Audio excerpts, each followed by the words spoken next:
नाजरीन, कहा जाता है कि एक दफा रात के वक्त सुल्तान सलाहुद्दीन अय्यूबी रहमतुल्लाह अलैहि अपने हुजरे में बैठे जिक्र इलाही में मशरूफ थे कि अचानक हुजरे के दरवाजे पर हल्की सी दस्तक हुई। उन्होंने बाहर मौजूद आदमी को अंदर आने की इजाजत दी। अंदर आने वाला कोई और नहीं बल्कि उनका खास वजीर अली बिन सुफियान था। उसने सर झुकाया हुआ था। ये वजीर काफी शर्मिंदा नजर आ रहा था। सुल्तान सलाहुद्दीन अय्यूबी ने वजीर की जानिब देखा और कहने लगे, बोलिए वजीर मोहतरम, रात के इस पहर किस लिए आपका आना हुआ? वो शर्मिंदा लहजे में बोला, सुल्तान मुअज्जम, मुआफी चाहता हूं कि इस पहर आपको परेशान कर रहा हूं, लेकिन मेरा दिल बहुत परेशान हो रहा है। बिस्तर पर लेट रहा हूं, लेकिन नींद आंखों से कोसों दूर है। मुझे आपसे जरूरी बात करनी थी, इसलिए यहां चला आया। अगर आपकी इजाजत हो तो मैं आपके पास बैठ जाऊं। उसका अंदाज काफी डरा सहमा था, जो सुल्तान को काफी बुरा लगा था। उनके लिए उनका ये वजीर बहुत अहमियत का हामिल था।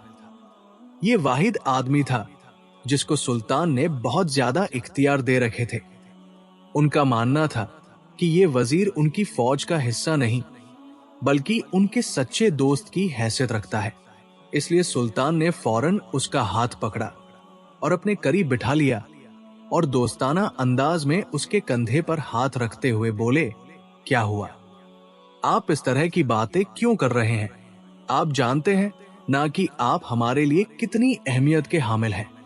बताएं क्या परेशानी है जिसके बाइस तुम्हें नींद नहीं आ रही? वजीर ने एक निगाह सुल्तान को देखा और कहा, सुल्तान मुअज्जम, इराक में एक औरत आई है जो औरतों के कपड़े सूंघकर उनके मुस्तकबिल का बता देती है, यानी कि कौन सी लड़की कुंवारी है और किस औरत या लड़की ने अपने कुंवारेपन को जायल कर दिया है। बहुत सी माएं इस चीज को लेकर परेशान हैं। जिस भी घर में उनका रिश्ता हो रहा है, वहां की औरतें उनकी बेटियों को अपने साथ ले जाती हैं और उनका मुस्तकबिल पता करती है। अगर वो औरत कुछ खराब बात बता देती है तो वो औरतें रिश्ता नहीं देती। इसलिए कितनी माएं अपना सर पीट कर रो रही है।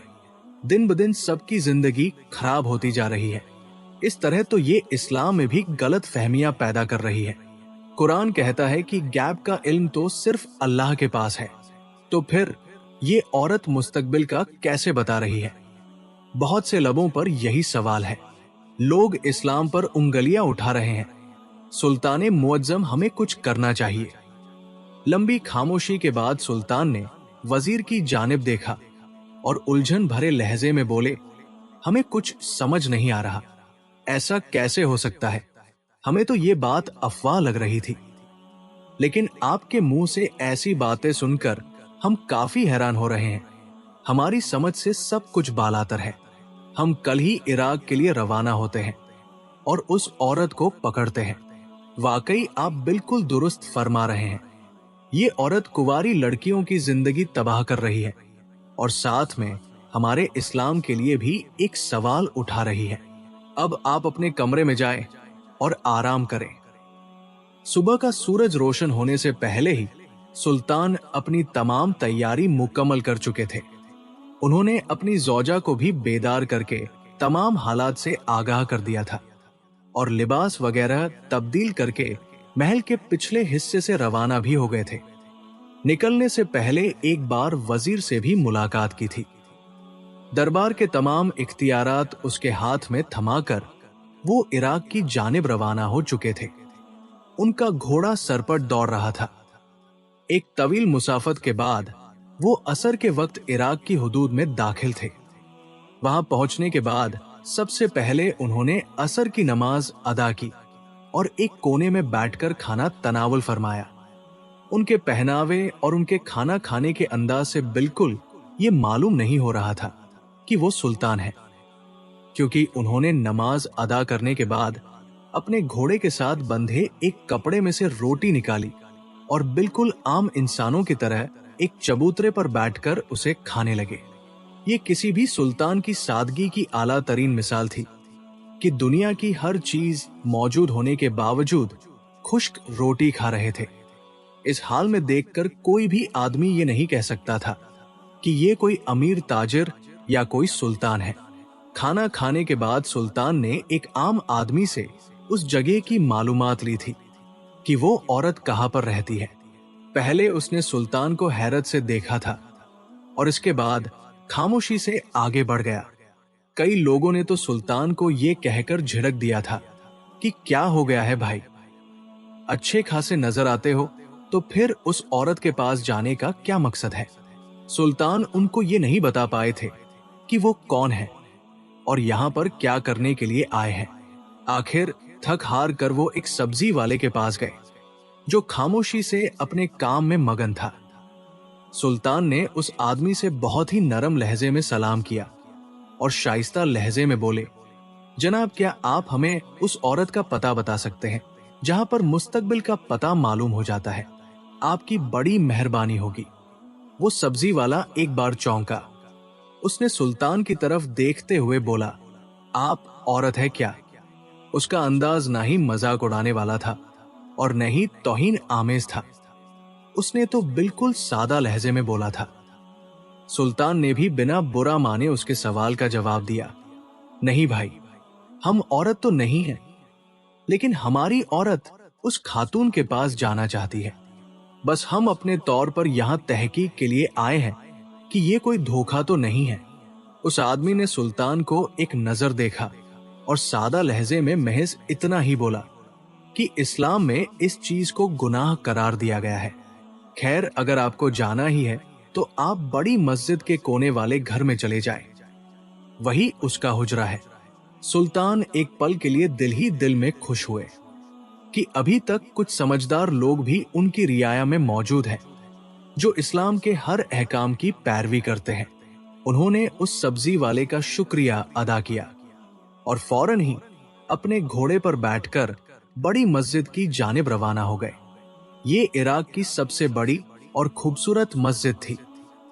सुल्तान हमेशा इराक आने के बाद यहीं पर अपनी नमाजें वगैरह अदा किया करते थे। उन्होंने सीधा उस घर की जानिब अपना घोड़ा मोड़ लिया। दूर ही उन्होंने अपना घोड़ा बांधा और उस औरत के दरवाजे पर पहुंच गए। घर का दरवाजा खुला हुआ था। उन्हें भी बिना इजाजत अंदर जाना बुरा लग रहा था, लेकिन जैसे ही उन्हें अंदर से ख्वातीन की आवाजें आने लगी और साथ में कुछ मर्दों की भी, तो उनकी हिम्मत बढ़ गई थी और वो उस घर में दाखिल हो गए। दरवाजे के पास जूतों के ढेर लगे हुए थे। यकीनन सब लोग अंदर ही मौजूद थे। वो घर बहुत बड़ा नहीं था। एक कमरे पर मुश्तमिल वो घर बहुत छोटा सा था। सुल्तान उस कमरे में दाखिल हुए। एक तरफ तो औरतें बैठी हुई थी और दूसरी तरफ मर्द हजरात मौजूद थे। सुल्तान खामोशी से मर्द हजरात वाली जगह पर आकर बैठ गए, लेकिन उनकी निगाहें औरतों की मजलिस पर थी। वहां पर मौजूद एक औरत सरबराह बनी हुई थी और मुकम्मल पर्दे में औरतों को दीन की तालीम दे रही थी, जबकि दूसरी तरफ वो बुजुर्ग भी मर्दों को दीन की तालीम दे रहे थे और उनको बता रहे थे कि हमारा इस्लाम क्या क्या सिखाता है और अल्लाह ताला की तरफ से हम पर क्या अहकामात जारी किए गए हैं। सुल्तान को वहां का माहौल बहुत मुनासिब लग रहा था। जिस तरह से वजीर ने उनके सामने तमाम बातें रखी थी और इसके अलावा जो अफवाहें उन तक पहुंची थी, ऐसा तो कोई भी मंजर उनकी आंखों के सामने नहीं था। काफी देर तक वो वहां बैठे हर एक चीज का जायजा लेते रहे। तमाम चीजों को उन्होंने बगौर देखा, लेकिन उनकी निगाहों में तमाम हालात बेहतर थे। जैसे ही उस मजलिस का इख्तिताम हुआ तो सब मुसलमान भाई एक दूसरे के गले लगे और सब उस जगह से रवाना हो गए। सुल्तान ने एक बार फिर पलटकर उस घर को देखा, लेकिन उनकी आंखों के सामने कुछ भी ऐसा नहीं आया था।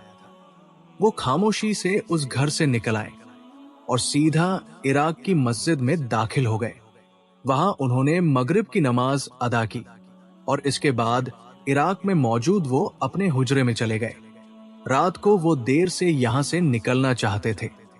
इससे पहले वो उस नेक बुजुर्ग से भी मिलना चाहते थे जो उनके लिए बहुत अहमियत के हामिल थे। ان کی دعاؤں کی وجہ سے ہی سلطان خود کو بہت سکون محسوس کرتے تھے۔ تھوڑی دیر انہوں نے اپنے حجرے میں ہی وقت گزارا اور اس کے بعد ان کے گھر کی جانب روانہ ہو گئے۔ ان کے گھر کے قریب پہنچتے ہی انہیں پرسکون ہوا کا جھونکا لگا۔ وہاں آتی ہوئی وہ خوبصورت خوشبو جب سلطان کے نتھنوں سے ٹکرائی تو وہ خود کو معطر محسوس کرنے لگے۔ انہوں نے دروازے پر ہلکی دستک دی تو ان کا ایک شاگرد دروازے پر آیا۔ سلطان نرم لہجے میں بولے، کیا ہم استاد صاحب سے ملاقات کر سکتے ہیں؟ شاگرد ان کو وہی ٹھہرنے کا کہہ کر اندر چلا گیا اور اچانک ہی دو شاگرد فوراً دروازے پر آئے اور سلطان کو اندر آنے کی دعوت دے دی اور ساتھ میں معذرت بھی کی کہ وہ نیا ہے، اس کو نہیں معلوم تھا کہ آپ کون ہیں۔ جبکہ سلطان حیران تھے کہ ان کو کیسے پتا کہ میں کون ہوں، اور ان کو فوراً ہی نیک بزرگ کے پاس لایا گیا جو ان کے استقبال میں پہلے ہی دروازے پر کھڑے ہوئے تھے۔ ان کو دیکھتے ہی انہوں نے اپنے ہاتھ پھیلائے، جبکہ سلطان فوراً ہی ان کے سینے سے لگ گئے اور ان کے پاس آتے ہی وہ معطر کر دینے والی خوشبو سلطان کو بہت ہی بھلی لگ رہی تھی۔ انہیں اپنا جسم بھی بہت پاک محسوس ہو رہا تھا۔ وہ پاک ہستی ہی تو تھی جو ہر وقت اللہ کی عبادت کرنا اور برائی سے دور رہنا، لوگوں کی خدمت کرنا اپنا مقصد حیات سمجھتے تھے۔ وہ بہت نیک انسان تھے۔ یہ کہنا غلط نہ ہوگا کہ وہ اللہ کے بہت قریبی بندے تھے۔ انہوں نے فوراً ہی سلطان کو خوش آمدید کہا اور اپنے کمرے میں لے گئے، جبکہ سلطان حیران ہوئے بغیر رہ نہیں پائے کہ آپ نے ہمیں کیسے پہچانا، جبکہ میں نے اس لڑکے سے اپنا تعارف بھی نہیں کروایا تھا اور ہم اپنا بھیش بھی بدل چکے تھے۔ جبکہ وہ نیک بزرگ سلطان کی بات سے مسکرائے اور ان کی طرف دیکھتے ہوئے بولے، جس وقت آپ عراق میں داخل ہوئے تھے ہمیں تب بھی معلوم ہو چکا تھا، اور جب آپ ہمارے گھر کی طرف آئے تو آپ کی خوشبو سے ہم پہچان گئے کہ ہمارے دروازے پر سلطنت کے بادشاہ سلطان آئے ہیں۔ کچھ دیر سلطان اور اس بزرگ کی بات سننے کے بعد خاموشی سے اٹھے اور ایک طویل مسافت کے بعد اپنے محل واپس پہنچ چکے گئے، جبکہ وزیر جو سپاہیوں کو حکم دے رہا تھا وہ سلطان کو داخلی دروازے سے اندر آتا دیکھ کر حیران رہ گیا۔ وہ بھاگ کر ان کے قریب میں پہنچا اور ان کو گھوڑے سے اترنے میں مدد دی، جبکہ سلطان وزیر کو سلام کر کے اپنے حجرے میں چلے گئے اور وہ ان کے پیچھے پیچھے ہی آیا۔ سلطان غسل کرنا چاہتے تھے، لیکن وزیر کو حجرے میں موجود دیکھ کر انہوں نے اپنا ارادہ ترک کر دیا اور حجرے میں موجود اپنی مخصوص جگہ پر بیٹھ گئے۔ وزیر ان کو دیکھ کر حیرت کا اظہار کرنے لگا کہ سلطان معظم، آپ اتنی جلدی عراق سے کیسے آ گئے؟ آپ تو اس عورت کو پکڑنے کے لیے گئے تھے، اس کو سبق سکھانے کے لیے گئے تھے، لیکن آپ کی واپسی ہمیں کافی حیران کر رہی ہے۔ وزیر کی بات سن کر سلطان نے وہاں ہوا تمام واقعہ ان کے گوش گزار کر دیا، جبکہ وزیر ان کو حیرت سے دیکھ رہا تھا۔ اس نے فوراً ہی اپنا خدشہ ظاہر کیا، کہیں سلطان معظم ان لوگوں کو آپ کی آمد کا علم تو نہیں ہو گیا؟ جبکہ سلطان مسکرائے تھے اور کہنے لگے، ہمیں نہیں لگتا، کیونکہ ہم جس لباس میں موجود تھے کوئی بھی ہمیں دیکھ کر پہچان نہیں سکتا تھا۔ خیر، اللہ سے دعا کریں کہ جو بھی افواہیں پھیل رہی ہیں وہ جلد ہی ختم ہو جائے، ورنہ بہت برا ہو جائے گا۔ وہ یہ بول کر غسل کرنے کے لیے چلے گئے، جبکہ وزیر بھی وہاں سے جا چکا تھا۔ وقت کا کام ہے گزر جانا، اور وہ اپنی رفتار سے گزرتا جا رہا تھا۔ دن اپنے معمول کے مطابق گزر رہے تھے۔ صبح کا وقت تھا، دربار پوری شان سے لگا ہوا تھا۔ سلطان اپنی جگہ پر براجمان لوگوں کے مسائل کافی سمجھداری سے حل کر رہے تھے۔ اسی دوران ایک عورت دربار میں داخل ہوئی۔ اس کی حالت دیکھنے کے لائق تھی۔ ایسا معلوم ہوتا تھا جیسے وہ بہت لمبی مسافت طے کر کے آئی ہو۔ آنسو سے چہرہ بھیگا ہوا تھا، پاؤں مٹی میں اٹے ہوئے تھے۔ سلطان اس عورت کو دیکھتے ہی بولے، اے خاتون، کیا ہوا؟ ایسا کون سا مسئلہ درپیش آ گیا ہے جو تم اس حالت میں دربار آئی ہو؟ बताओ सब खैर तो है। उनका लहजा काफी अपनायत भरा था, जबकि औरत सुल्तान को नम आंखों से देखते हुए बोली, सुल्तान मुअज्जम, बहुत परेशान होकर आपके दर पर आई हूं। मेरा यहां आने का कोई मकसद नहीं था। मेरा इरादा ऐसा नहीं है कि मैं किसी की रोजी रोटी खत्म करवा दूं, लेकिन सुल्तान मुअज्जम, हम परेशान हो गए हैं। इराक में मौजूद वो खातून हमारी बेटियों की जिंदगी तबाह कर रही है। मेरी 4 बेटियां हैं। बहुत मुश्किल से मैंने उन चारों का रिश्ता लगवाया था और खानदान भी बहुत अच्छे थे, लेकिन मेरी पूरी जिंदगी तबाह हो गई। जैसे ही मेरी बेटियों के ससुराल वालों को यह मालूम हुआ कि इराक में एक औरत है जो लड़कियों के कपड़े को सूंघकर उनके मुस्तकबिल का बता देती है, तो उसकी सास हमारे घर पर आ गई। पहले बड़ी बेटी को लेकर गई थी। उस औरत ने यही बताया कि तुम्हारा बेटा अगर इससे शादी करेगा तो मुस्तकबिल में ये तुम्हारे बेटे के साथ बहुत कुछ गलत करेगी। तो उन लोगों ने फौरन ही हमसे रिश्ता तोड़ दिया और साथ में मेरी बेटी को बहुत बुरा भला कहा। बड़ी बेटी की मंगनी को काफी साल हो गए थे, लेकिन उन लोगों को तरस नहीं आया। मेरी बेटी ने उनके आगे हाथ जोड़े कि आप ऐसा न करें, लेकिन वो जालिम बने मेरी बेटी को धुतकार कर चले गए। दूसरी बेटी के साथ भी यही हुआ और उस औरत ने बोला कि ये अगर तुम्हारे बेटे से शादी करती है तो इसकी औलाद नहीं होगी, और उन लोगों ने हमसे रिश्ता खत्म कर दिया। तीसरी के साथ भी यही हुआ। उसने कहा कि अगर इससे रिश्ता होता है तो तुम्हारा पूरा खानदान उजड़ जाएगा। और जब चौथी की बारी आई तो गजब हो गया और कहने लगी कि अगर तुम्हारी इस लड़की से शादी होती है तो सास और ससुर मर जाएंगे। और साथ में हैरतंगेज तौर पर उसने एक बहुत बड़ी बात यह कही कि ये लड़की अपना कुंवारापन जायल कर चुकी है, लिहाजा इससे शादी करके तुम अपने बेटे को अजाब में मुब्तला कर दोगी। इसी तरह एक एक करके उस औरत ने मेरी चारों बेटियों के रिश्ते खत्म करवा दिए।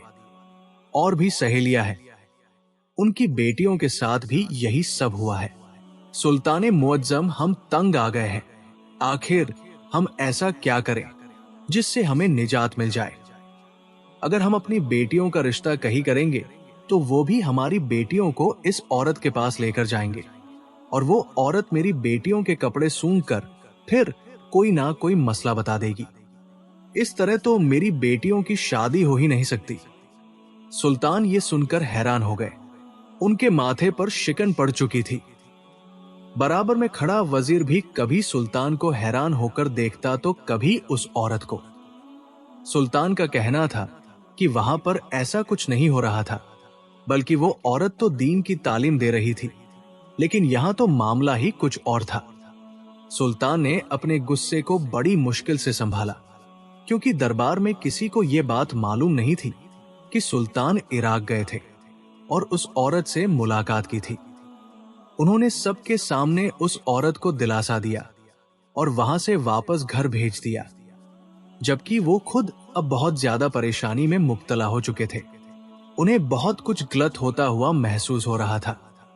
उनका दिमाग अब शदीद उलझन का शिकार था। नेक बुजुर्ग की वो बात उनके दिमाग पर हथौड़े की मानिंद बरस रही थी कि कभी कभी देखा हुआ सच नहीं होता, यानी जो उन्होंने देखा था हकीकत पर मबनी नहीं था, बल्कि उन्हें कुछ और दिखाया गया था। यानी वहां पहुंचने से पहले किसी ने यहां से मुखबरी कर दी थी कि सुल्तान इराक आ रहे हैं। उन्होंने फौरन ही दरबार का इख्तिताम किया था और अपने मखसूस कमरे में चले गए थे। थोड़ी देर बाद उन्होंने वजीर को बुलाया था और यहाँ के हालात संभालने का बोलकर वो खामोशी से महल से रवाना हो गए थे। इस बार उन्होंने अपना कोई लिबास वगैरह तब्दील नहीं किया था। महल में यही बात फैलाई थी कि सुल्तान शिकार पर जा रहे हैं। आधे रास्ते में ही उन्होंने अपना लिबास तब्दील किया और इस बार उन्होंने औरत का भेष बदला था और वो फौरन इराक की जानिब रवाना हो गए। उनका घोड़ा सर पर दौड़ रहा था।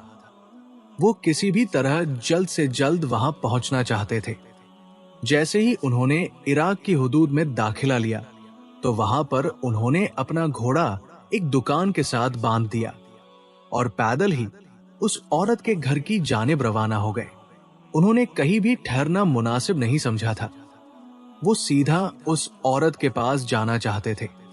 सुल्तान जैसे ही उस औरत के दरवाजे के पास पहुंचे तो उन्हें हैरत का शदीद झटका लगा। पहले जो घर खुला हुआ था वो अब बंद था। बाहर बहुत सी औरतों का झुरमुट मौजूद था। सुल्तान खामोशी से औरतों के पास पहुंचे और अपनी आवाज को तब्दील करके एक को मुखातिब किया। बहन, अंदर बैठी हुई खातून जा चुकी है क्या? वो औरत फौरन सर नफी में हिलाते हुए बोली कि नहीं, अगर आपको जाना है तो दरवाजा खुला है। हम लोग तो अपना काम करवा चुके हैं, बस हमारी बच्चियां अंदर हैं, उनके आने का इंतजार है। सुल्तान फौरन अंदर दाखिल हो गए और अंदर का निजाम तो पूरी तरह ही तब्दील था। उसको देखकर हैरत का शदीद झटका लगा। अंदर किसी भी मजलिस का एहतमाम नहीं किया गया था, बल्कि एक औरत बैठी हुई थी और उसके इर्द गिर्द बहुत सी कुंवारी लड़कियां सर झुकाए बैठी थी। सुल्तान को देखते ही वो औरत अपनी जगह से खड़ी हो गई और फौरन गुस्से से बोली, क्या तुम्हें मालूम नहीं कि किसी भी अजनबी का बगैर बताए आना मना है? सुल्तान उस औरत की जानिब देखते हुए बोले, मुझे अपना मुस्तकबिल मालूम करवाना है, इसीलिए मैं आई हूं कि आप मेरी मदद कर सकती हैं। ये कहने की देर थी कि उस औरत की आंखें चमक उठी थी। वो फौरन सुल्तान के करीब आई और उन्हें दूसरे कमरे में ले गई। सुल्तान खामोशी से उस औरत के पीछे पीछे जाने लगे थे। उनके भेष के नीचे ही तलवार मौजूद थी, जिस पर उनकी पकड़ सख्त थी। उस औरत ने कमरे में आते ही सुल्तान के कपड़े को सूंघना शुरू कर दिया। जैसे वो उनके कपड़े को सूंघती जा रही थी, उसकी आंखें बड़ी हो रही थी। जैसे ही वो सुल्तान के चेहरे के पास पहुंची, उसी पल सुल्तान ने उसकी गर्दन पर अपनी तलवार रख दी। वो औरत खौफ से फौरन ही लरस कर 2 कदम पीछे हुई। सुल्तान ने अपने चेहरे पर मौजूद उस नकाब को हटाया और उस औरत को जमीन पर बिठा दिया। वो औरत थर थर कांप कर सुल्तान को देख रही थी। उनकी आंखें शोला बरसा रही थी। सुल्तान उसको सूंघने के अंदाज से ही समझ गए कि ये औरत कुछ नहीं कर सकती, लेकिन लोगों से झूठ कहने की उसकी असल हकीकत जरूर मालूम करनी थी। वो औरत फौरन ही उनके आगे हाथ जोड़ते हुए बोली, मुआफ कर दे सुल्तान मुअज्जम, मुआफ कर दे, मैं अब दोबारा ऐसी कोताही नहीं करूंगी। उसका अंदाज बहुत ही डरा सहमा था। अगर वो मुस्तकबिल का बता पाती तो इतना डर क्यों रही थी? सुल्तान उसको उस कमरे में ही ले गए जहां पर और औरतें भी मौजूद थी। उस औरत की ऐसी हालत देखकर तमाम लड़कियां अपनी जगह से खड़ी होकर एक कोने में लग गई थी। बहुत सी औरतों ने सुल्तान को पहचान लिया था और उन्हें हैरत से देख रही थी। शोर की आवाज से बाहर मौजूद ख्वातीन भी अंदर आ गई थी और जैसे ही सुल्तान ने मजीद दबाव उस औरत की गर्दन पर बढ़ाया और उसको बोलने का हुक्म दिया, तो वो फर बोली कि मैं कोई मुस्तकबिल का पता नहीं जानती। मेरी जिंदगी में जो हुआ था, मैं उसका बदला पूरी रियाया की औरतों से लेती हूं। मेरी शादी पक्की हुई थी। मेरी सास ने मुझे धक्के देते हुए बोला था कि तुम तो बाज हो, तुम्हारे यहां औलाद पैदा नहीं होगी, और उनकी इस बात ने मेरी पूरी जिंदगी तबाह कर दी। कोई भी मुझसे शादी नहीं करना चाहता था। जो भी मेरे पास आता वो यही कहता कि ये लड़की तो बाज है। उस दिन के बाद से ही मैंने कसम खा ली थी कि मैं किसी भी लड़की को अब आबाद नहीं होने दूंगी, और मैंने फिर ये काम शुरू किया कि मैं औरतों के कपड़े सूंघकर उनके मुस्तकबिल का बता देती हूं। सुल्तान का बस नहीं चल रहा था कि उस औरत की गर्दन उड़ा दे, लेकिन उन्होंने खुद पर काबू पाया और उस औरत की जानिब देखते हुए बोले, और जब हम यहां पहले आए थे तो तुम्हें पहले ही मालूम हो चुका था ना? उनका अंदाज सवालिया था। औरत फौरन बोली, सुल्तान मुअज्जम, उस सब्जी वाले ने मुझ तक ये पैगाम पहुंचाया था कि एक आदमी आपके हुजरे का पता मालूम कर रहा है इसलिए मैंने पहले ही तमाम हालात बदल दिए थे, क्योंकि मुझे डर ही आपका था कि आप कहीं मेरी जांच पड़ताल करने के लिए ना आ जाए। लेकिन इस बार मैं धोखा खा गई। वो औरत दुख से बोली थी। सुल्तान ने अफसोस से सर झटका। उसकी हकीकत जैसे ही उन औरतों को मालूम हुई तो सभी उसे मार देने की दरख्वास्त करने लगी। न जाने इस बदबख्त औरत ने कितने घरों को बर्बाद किया था। सुल्तान ने उस औरत को एक आखिरी और मौका दिया, क्योंकि उसके साथ भी ठीक नहीं हुआ था। उसकी जिंदगी भी एक औरत ने ही खराब की थी। सुल्तान वहां का तमाम मामला हल करके और पूरी रियाया में ये बात फैलाकर वापस अपने महल आ गए कि ये औरत झूठी है और इसको कोई मुस्तकबिल का पता मालूम नहीं है। गैब का इल्म सिर्फ अल्लाह के पास है, इसके अलावा किसी के पास नहीं। सुल्तान एक बार फिर नेक बुजुर्ग के दर पर गए और उनका शुक्रिया अदा भी किया कि आधी अधूरी ही सही, लेकिन आपने हमें पूरी बात समझा दी थी कि हमेशा आंखों का देखा सच नहीं होता। वीडियो को लाइक करें, चैनल को सब्सक्राइब करें। शुक्रिया।